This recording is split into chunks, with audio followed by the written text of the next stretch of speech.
Greetings. We are the Arcturian Council. We are pleased to connect with all of you. We have been searching for a way into the crystalline grid that you who are awake have been co-creating for quite some time.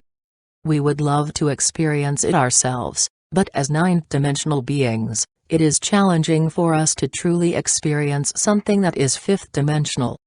We want to have the experience of it that you all do, and we want to help.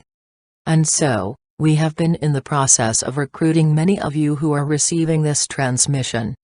We give our recruitment pitch to you when we meet in the astral plane, and the vast majority have accepted our proposal. Now, we understand that most of you do not remember your astral travels.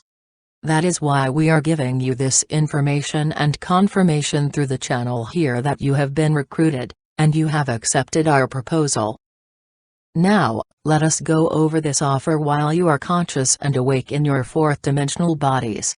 What we have asked for our volunteers to raise your vibration high enough while in the conscious waking state, so that we can experience more of the fifth-dimensional crystalline grid through you, and so we can help to make some repairs.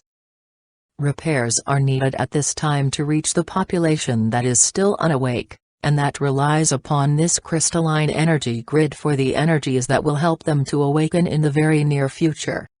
All we need from you is to sit while holding the intention to raise your vibration and open yourselves up to us and our consciousness, while also feeling your connection to the fifth-dimensional crystalline grid that you have there on Earth.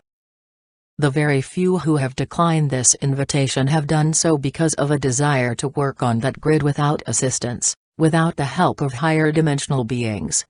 We know that you have access to all vibrations, all energies, all frequencies, and we applaud those who would like to take on the challenge of repairing the grid themselves. We also understand that for a select few of you, allowing the energies of any other beings in can trigger some trauma. Now, you still have the option of accepting or declining this invitation, and again, we understand. We are not wanting to come across as pushy at all. We would never want to pressure anyone into doing anything. And so, the invitation will remain open, and those of you who are eager to work with us can start right away. We are the Arcturian Council, and we have enjoyed connecting with you.